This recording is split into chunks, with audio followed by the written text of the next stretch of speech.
Sutra Teratai yang Menakjubkan. Bab 1, Pendahuluan, Sin Fasyang Sutra Teratai, episode 60. 4 Kefasihan tiada rintangan.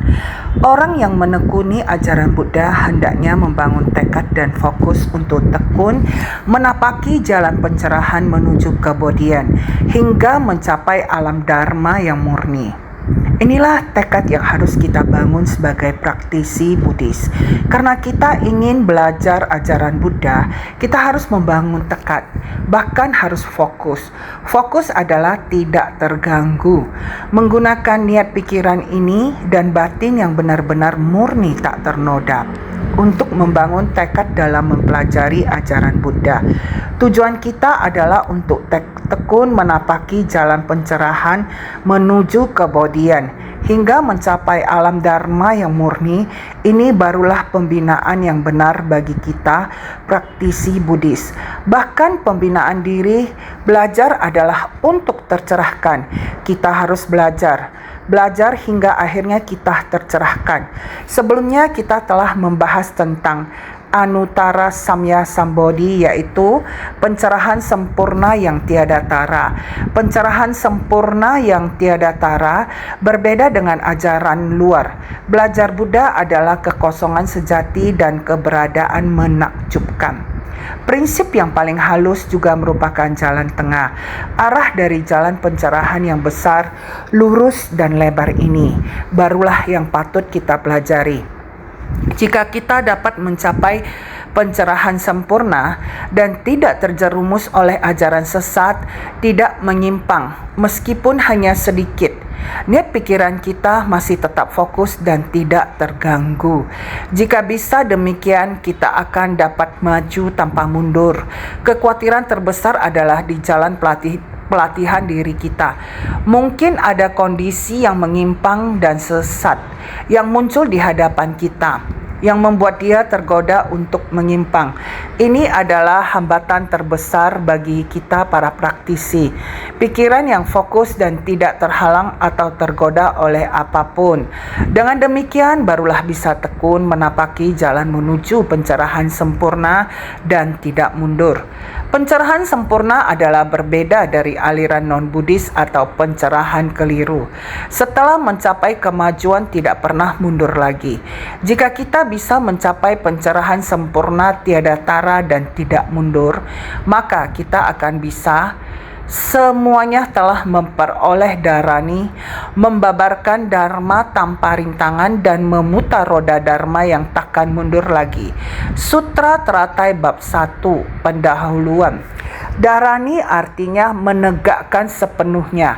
Dengan satu kata ini kita bisa terhubung ke pintu dharma yang tak terbatas. Jadi, dengan satu kata dapat terhubung ke pintu dharma yang tak terhingga. Ketika satu dikatakan, kita seharusnya tahu lebih banyak.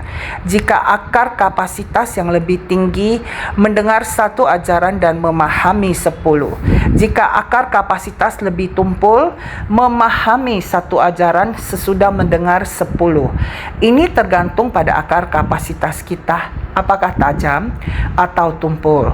Namun para bodhisattva ini dengan pencerahan setara telah mempraktekkan welas asih dan kebijaksanaan. Mereka tidak akan mundur lagi dari pencerahan sempurna. Jadi tentu saja juga sudah mencapai kondisi dharani, menegakkan sepenuhnya pintu dharma. Mereka sudah terhubung atau memahami sepenuhnya dan tanpa hambatan. Jadi telah memperoleh dharani. Para bodhisattva ini telah memperoleh dharani, telah menegakkan sepenuhnya segala dharma. Jadi dengan satu pintu dapat menghimpun makna kebenaran yang tak terhingga. Jika kita bisa masuk dari satu pintu jalan kebenaran, semua makna di dalamnya telah dipahami. Ini artinya disebut menegakkan sepenuhnya. Dengan satu kata kita bisa mengetahui pintu dharma yang tidak terhingga. Dengan satu pintu bisa menghimpun dan menegakkan makna kebenaran yang tak terhingga. Inilah dharma. Dengan menunjuk satu bisa memahami sepenuhnya hingga tuntas makna kebenaran yang tak terhingga, yang juga merupakan mencakup segala dharma dan menghimpun segala kebajikan. Jika kita bisa memahami sepenuhnya segala prinsip kebenaran ini, segala dharma semuanya berada dalam dharani, berada dalam pintu yang kita tegakkan sepenuhnya. Bagaikan sebuah jaring ketika dibentangkan akan sangat besar. Jika kita mengetahui tali sumber awal dari jaringnya, ketika dibentangkan akan begitu besar. Dari tali sumber awal jika ditarik kembali adalah seperti ini, dirapatkan kembali adalah merupakan sebuah huruf mulut. Jika dibuka kembali dan dibentangkan akan sangat besar lagi. Pengertian yang sama dharma hanya ada satu pintu yang membiarkan kita masuk. Jika kita memasuki pintu yang benar, segala sesuatu di dalamnya kita akan sangat jelas sehingga disebut mencakup segala dharma dan menghimpun segala kebajikan.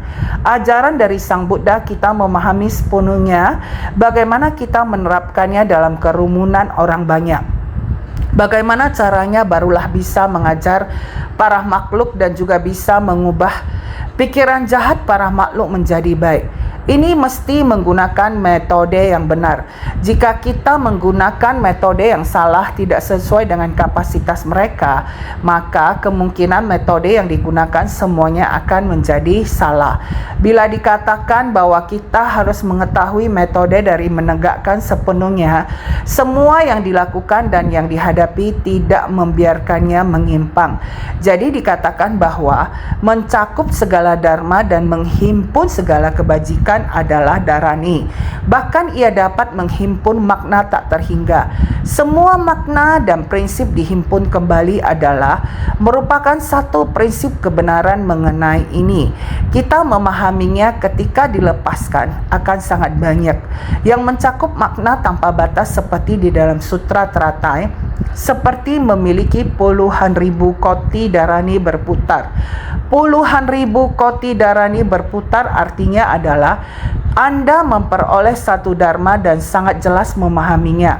Maka berarti memperoleh makna tanpa batas. Maka berarti memasuki dharani berputar. Dharani berputar adalah pintu dharma yang paling sempurna dan lengkap, yang dapat muncul dan lenyap tanpa hambatan. Inilah yang disebut dharani berputar dengan bebas dan leluasa dalam satu dharma. Di dalam dharma yang tak terhingga, kita dapat menjadi sepenuhnya lengkap dan sempurna. Kita akan dipenuhi oleh dharma yang lengkap dan sempurna. Apapun dharmanya, baik dharma yang melampaui dunia maupun dharma yang memasuki dunia, kita dapat masuk dan keluar tanpa hambatan. Kita memahami seluruh dharma dan segala kebajikan dapat kita lakukan. Inilah yang disebut menegakkan sepenuhnya, yang juga merupakan dharma dari dharani. Semuanya telah memperoleh dharani yang artinya menegakkan sepenuhnya. Dengan satu kata, dapat terhubung ke pintu dharma yang tak terhingga. Dengan satu pintu dapat menghimpun makna kebenaran yang tak terhingga. Itulah mencakup segala dharma dan menghimpun segala kebajikan, menghimpun makna tak terhingga dan membabarkan secara luas seperti memiliki puluhan ribu koti dharani berputar. Jika kita dapat memperoleh dharani, maka kita dapat membabarkan dharma tanpa rintangan, yang berarti tanpa halangan lagi. Sukacita dalam membabarkan, yang berarti sangat senang dalam membabarkan. Apabila mendapatkan satu ajaran kebajikan, kita akan meyakininya dan memegangnya dengan teguh. Setelah memperoleh dharma kebajikan, ia akan selalu tinggal di dalam hati kita. Ketika melihat seseorang, kita dapat menjelaskan banyak hal. Suatu prinsip kebenaran kita dapat menjelaskan kepadanya. Jika mereka belum memahaminya, kita membantu agar mereka dapat memahaminya dan membuat mereka menerimanya dengan sukacita. Ketika melihat orang lain menerima dengan sukacita, membuat kita semakin bersukacita dalam menjelaskannya. Semakin kita mengajar, semakin banyak pula pemahaman yang kita peroleh. Inilah yang disebut sukacita dalam membabarkan. Ada 4 jenis kefasihan tiada rintangan. 4 kefasihan tiada rintangan. Dharma tanpa rintangan, makna tanpa rintangan, bahasa tanpa rintangan, membabarkan tanpa rintangan. Yang pertama, dharma tanpa rintangan, membabarkan dharma duniawi dan dharma non-duniawi tanpa kekeliruan. Bila kita dapat memperoleh dharma baik dalam metode menangani kehidupan di dunia maupun metode untuk melampaui dunia, semuanya dapat kita pahami dengan jelas. Mengajarkan bagaimana untuk menangani kehidupan duniawi, memperlakukan orang dan menangani permasalahan. Di dalam hukum dunia, etika, moralitas, ataupun nilai-nilai seperti kesetiaan, bakti, dan kejujuran, dan lain-lain. Semua prinsip untuk menjadi manusia yang benar. Kita bisa benar-benar mengerti dengan sangat jelas, sedangkan melampaui dunia harus bagaimana bersikap setelah memahami prinsip kebenaran. Batin tidak melekat, tidak ada kekhawatiran, tidak terpengaruh oleh berbagai permasalahan dan benda yang akan menghalangi niat pelatihan diri kita. Metode non-duniawi ini juga harus sangat paham. Karena itu, membabarkan dharma duniawi dan dharma non-duniawi tanpa kekeliruan tidak akan dikacaukan oleh semuanya. Bila sangat sederhana, sangat mendalaminya, kita mendalaminya namun sangat sederhana, membuat semua orang mengerti setelah mendengarkannya dan dapat melakukannya. Inilah dharma tanpa rintangan, yang juga bisa diartikan dharma duniawi dan dharma non-duniawi tanpa rintangan, tidak terkacaukan oleh keduanya. Yang kedua yaitu makna tanpa rintangan. Makna tanpa rintangan adalah makna dari ajaran sementara dan ajaran sejati yang dibabarkan. Prinsipnya disampaikan secara tuntas, yang juga merupakan prinsip kebenaran yang tanpa rintangan dalam ajaran sementara dan ajaran sejati. Ajaran sementara, semua orang sudah mengetahuinya. Ajaran sementara adalah metode terampil. Ada orang yang tidak dapat memahami prinsip kebenaran sejati, namun harus menggunakan kesabaran. Secara perlahan mengajar dan membimbingnya sesuai dengan akar kapasitasnya, menundukkan batinnya, menenangkan pikirannya. Dengan demikian perlahan-lahan baru menuntunnya menuju prinsip kebenaran sejati. Jadi inilah yang disebut ajaran sementara. Ajaran sejati berarti dharma sejati, mempraktekkan jalan bodhisattva. Seorang pertama-tama diajarkan bagaimana mengasihi diri sendiri, mengajarinya bagaimana, kemudian mengajarinya bagaimana dia mengasihi orang lain, mencintai diri sendiri dan mencintai orang lain, yakni mencerahkan diri sendiri, mencerahkan orang lain, dan praktek pencerahan telah sempurna. Oleh karena itu bisa dikatakan bahwa baik ajaran sementara maupun ajaran sejati, prinsip kebenaran yang diajarkan semuanya sangat menyeluruh. Ada orang yang berkata, ajaran sementara bukankah mubazir? Tidak mubazir, karena kapasitas dari para makhluk masih saja tetap sama, tidak mengerti setelah mendengarnya. Prinsipnya tidak jalan, karena itu mesti menggunakan berbagai macam metode.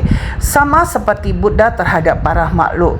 Selama 40 tahun Buddha membabarkan dharma sesuai kapasitas semua makhluk.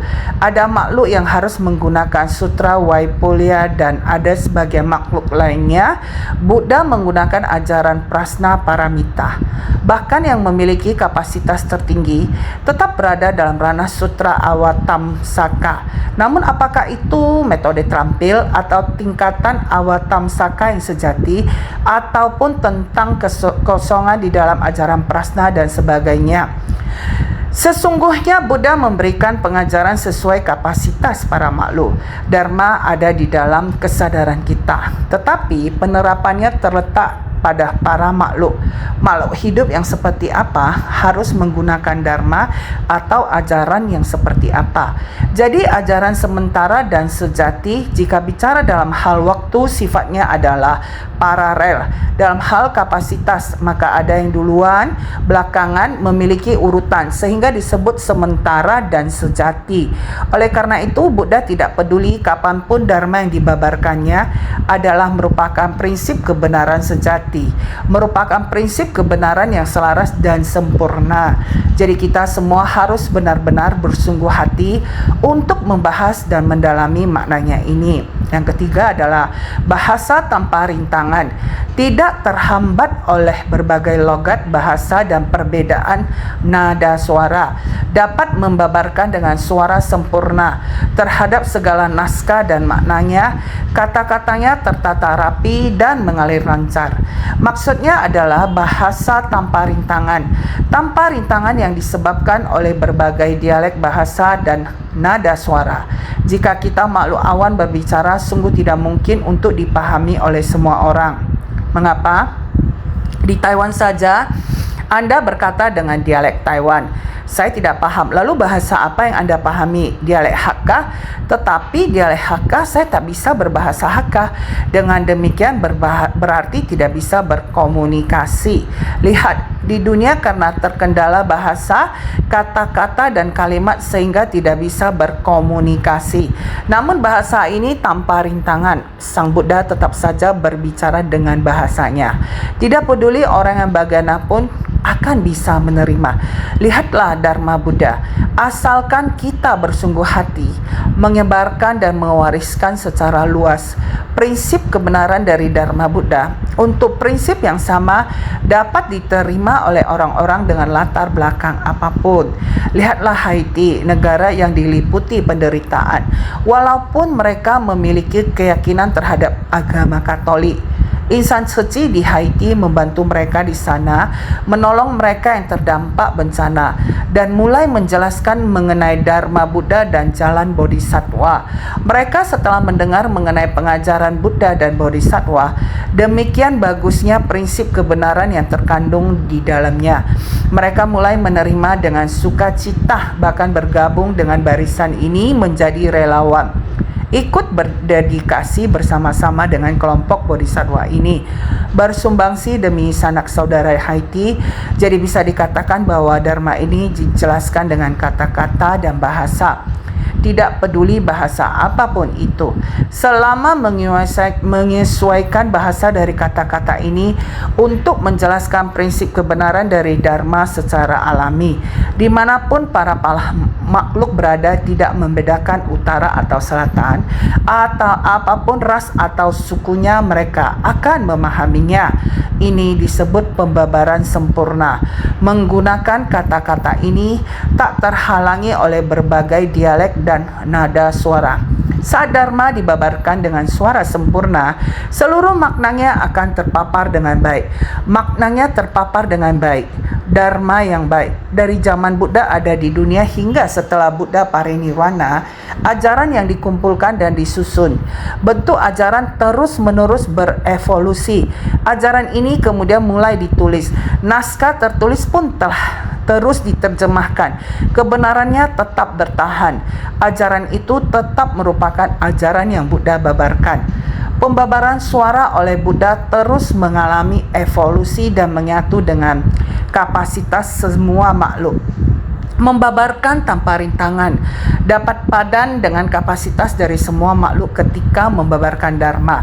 Membabarkan tanpa rintangan artinya ketika membabarkan Dharma dapat mengikuti apa yang disenangi oleh para makhluk di dalam batinnya, melihat apa kapasitas para makhluk, bagaimana dia ingin mendengarnya, maka kita akan beradaptasi atau menyesuaikan dengannya.